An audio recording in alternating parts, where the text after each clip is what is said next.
Narito po ang News TV Quick Response Team sa Santo Tomas, Batangas, kung saan dito po sa may bahagi ng Marlica Highway ay itong abalang lugar na ito, dito po pinaslang ang isang campaign manager ng isang politiko dito po sa Santo Tomas. At naganap ang pamamaslang kamakalawa bandang alas 6 ng gabi. Hanggang ngayon ay hinahanap pa rin ang bumaril at nakapatay sa campaign manager na si Mario Rivera. Ayon sa Santo Tomas, Batangas PNP, nakatayo sa tapat ng supermarket dito sa Marlica Highway ang 63 taong gulang na biktima nang lapitan siya ng gunman. Agad pinuntirya ang ulo ni Rivera at agad din sumakay ang suspect sa getaway vehicle na minamaneho naman ng lookout. Naisugod pa ang biktima sa ospital ngunit binawian din ng buhay matapos ang ilang oras. Nakuha sa pinangyarihan ng krimen ang isang basyo ng bala mula sa isang 9mm. Aktibo raw si Rivera sa pagsuporta sa mga politiko dito po sa Santo Tomas, Batangas. Naging campaign manager siya ng kasalukuyang mayor na si Edna Sanchez. Si Rivera naman ngayon ang campaign manager ng kandidatong si Manding Maligaya na kalaban ni Mayor Sanchez sa darating na eleksyon. Sa ngayon patuloy ang investigasyon ng mga pulis sa pagkamatay ni Rivera. Sa puntong ito kasama po natin ang tagapagsalita ng kandidato si Manding Maligaya. Ito pong si Ginoong Ramon Reyes, kaugnay po ng ibang detalye ng krimen ito. Ginoong Reyes, magandang hapon po sa inyo.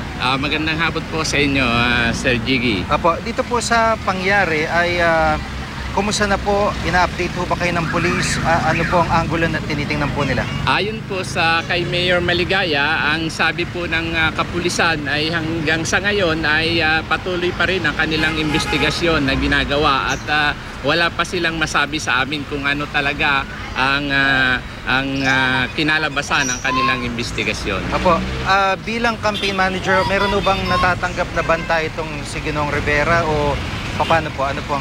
Alam mo yan, si Mario Rivera ay napakabait na tao niyan at wala naman kaming alam na kaaway niya o nakakasagutan o kaaway niya dito. Ang sinasabi lang niya bahagi ng trabaho niya bilang sa politika, pero dito po naman sa bayan ng Santo Tomas, bihasa kami na ang politika dito ay politika lamang, hindi po nagkakaroon ng patayan.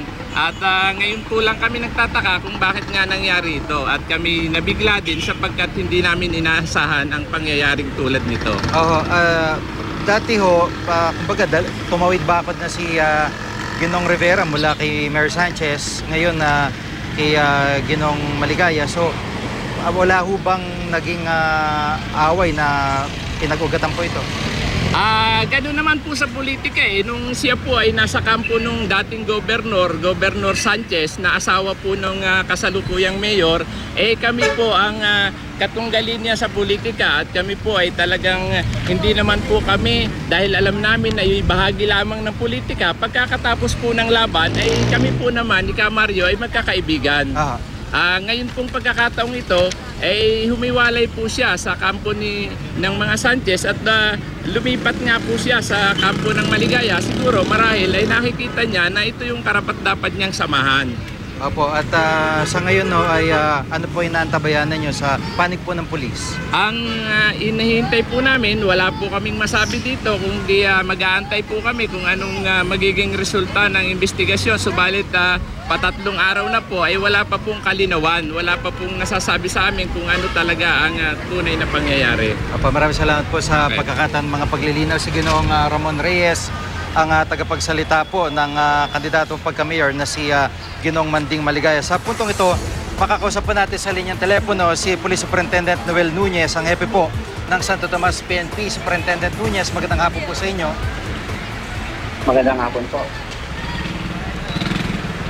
Apo, dito sa pangyari, ano na po ang anggulo talaga na tinitingnan ng Santo Tomas PNP at meron na hubang linaw kung sino po ang maaaring gumawa po nito?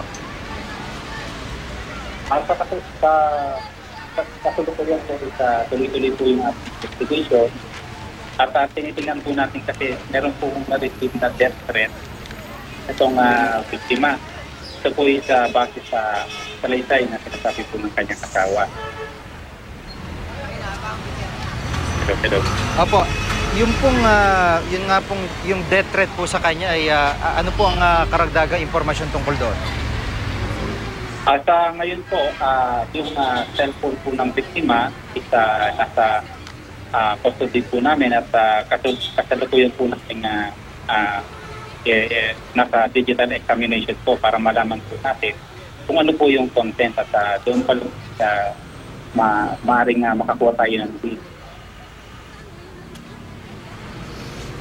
Opo, meron ho ba kayong nakalap na CCTV footage dito po sa area? Kasi parang commercial area ho ito at sa report nyo, spot report po ninyo, may getaway vehicle na gamit. Meron ho bang detalye, karagdagan detalye tungkol po doon? Opo, isa po yan sa mga may lead na tayo. Hanap na po natin ito sa CCTV, yung object na ginamit.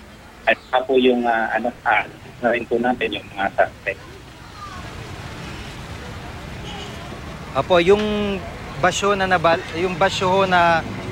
na-recover po ng police, may ballistics o forensics report na ho ba ito? Nasa crime lab po yung at hinihintay po natin yung record. Anong caliber po. Pero initially, galing po ito sa isang caliber 910.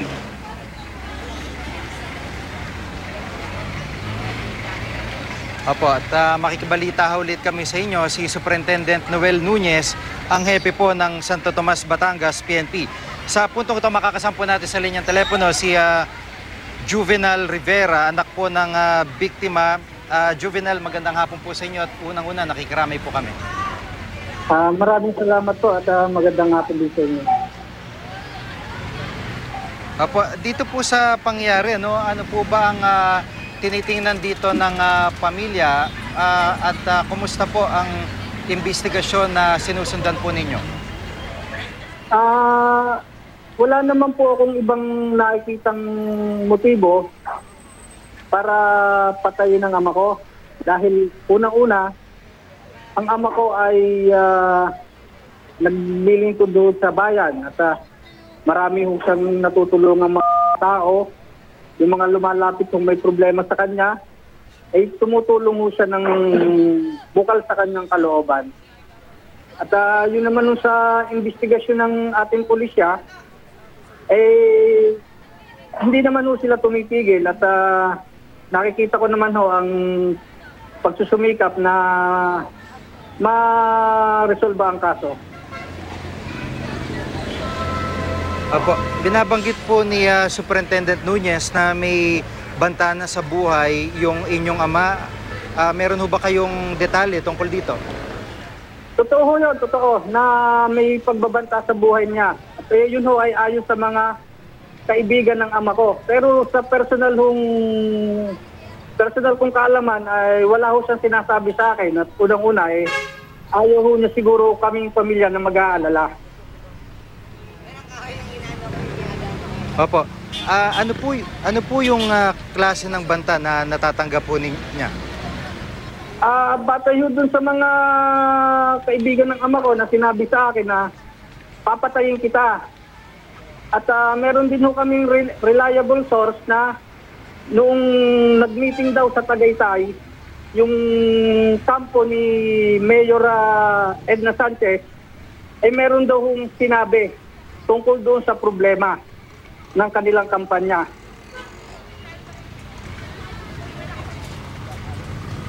Opo, sa pananaw po ninyo, ano po ang kinalaman nung kabilang panig? Kasi yun, nabanggit niyo yung pangalan na may meeting sa Tagaytay. Bakit po? Pakilinaw niyo po ito. At ito po, ang makakapagpatunay po ay itong kapatid ng aking ama na siyang lagi niyang kasama. Pwede po ipasa ko sa kanyang telepono. Sige po, sige po. Hello po, magandang hapon po. Magandang hapon po sa inyo. Yung pong binabanggit po ni Ginong Juvenal, pakilinaw niyo po itong detaling ito. Ako po yung pinakabatang kapatid niya. Tikada na po kami kasi magkasama ni Mario. Palagi ho niya sa akin sinasabi yun pagka naghihiwalay kami, tumuwi ako ng probinsya. Amangin, kapag ako yung namatay, wala kayong ibang sisihin kundi itong mga tao na to. Yung si Art June Marasigan, saka si Cesar Reyes, si Mayor Edna Sanchez. Opo, medyo mabigat ho yung paratang. Ano ho, maliban ho doon, wala na ho siyang iba nabanggit. Yun lang po ang palagi niyong binabanggit sa akin. Pag kung siya raw yung papatain, yun lang ang gagawa sa akin ng masamang sitwasyon. 3 taon na yun. Opo, sa puntong yan ho ay puputulin ho natin yung panayam dahil kanina pa ho din namin tinatawagan ang kampo po ni Mayor Edna Sanchez para po kunin din ang kanyang panig at pinuntahan po ng aming team ang tanggapan ni Mayor Sanchez sa City Hall, ngunit wala po ito sa kanyang opisina. Tumanggi rin po ang kanyang sekretarya na ibigay ang numero ni Mayor dahil hindi ra po siya autorisado ibigay ang numero ng alkalde.